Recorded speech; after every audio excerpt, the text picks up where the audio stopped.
Assalamualaikum warahmatullahi wabarakatuh. Perkenalkan, nama saya Adayanti. Saya mahasiswi dari Universitas Muhammadiyah Tangerang. Kali ini saya akan memaparkan sedikit materi tentang stakeholder. Stakeholder merupakan semua pihak baik internal maupun eksternal yang mempunyai hubungan yang bersifat mempengaruhi atau dipengaruhi bersifat langsung maupun tidak langsung oleh perusahaan.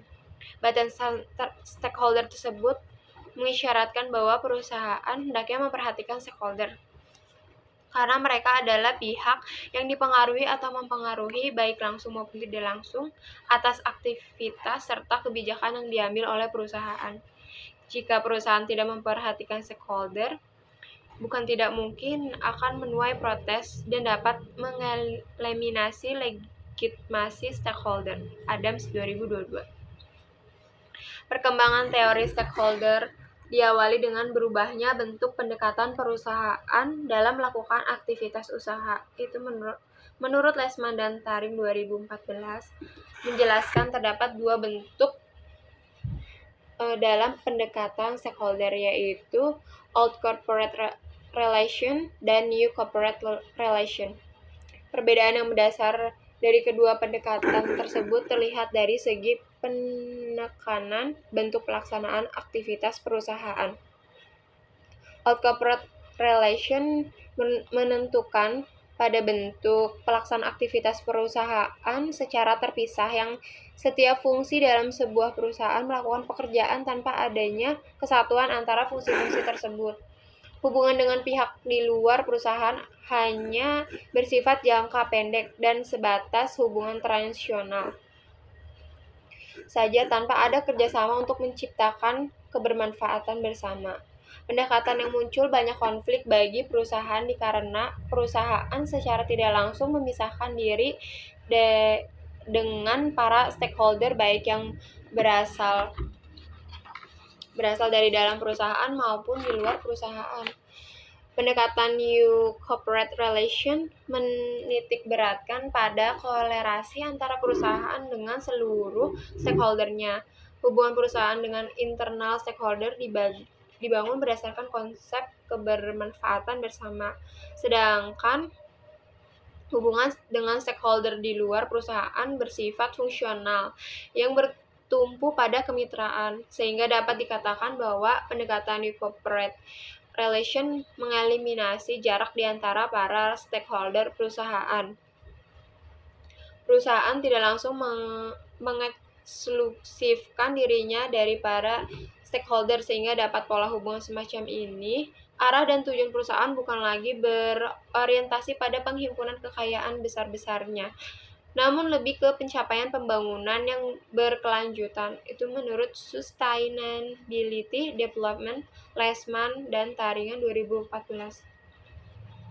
Dengan demikian, dapat disimpulkan bahwa teori stakeholder merupakan suatu teori yang mengatakan bahwa keberlangsungan suatu perusahaan tidak terlepas dari adanya peran stakeholder, baik dari internal maupun eksternal, dengan berbagai latar belakang kepentingan yang berbeda dari setiap stakeholder yang ada. Salah satu variabel yang memiliki hubungan dengan teori stakeholder adalah variabel corporate social performance. Penerapan corporate social performance itu dapat menjadi strategi perusahaan untuk memenuhi kepentingan dari para stakeholder atas informasi dan keuangan perusahaan terkait dengan adanya sosial dan lingkungan yang timbul dari adanya aktivitas perusahaan. Semakin baik penerapan corporate social performance oleh perusahaan akan membuat stakeholder memberikan dukungan penuh kepada perusahaan atas segala aktivitas yang bertujuan untuk meningkatkan kinerja dan mencapai laba yang diharapkan dan juga meningkatkan kesejahteraan bagi para karyawan, pelanggan dan masyarakat lokal, sehingga diharapkan terjalinnya hubungan yang baik antara perusahaan dengan lingkungan sekitar. Nah, selain itu, teori stakeholder juga memiliki ketertarikan dengan variabel knowledge management, yaitu pengelolaan sumber daya perusahaan juga dianggap perlu untuk meningkatkan efisiensi dan efektivitas perusahaan. Salah satunya pengetahuan yang kini dipandang sebagai sumber daya strategi utama untuk kelangsungan hidup perusahaan.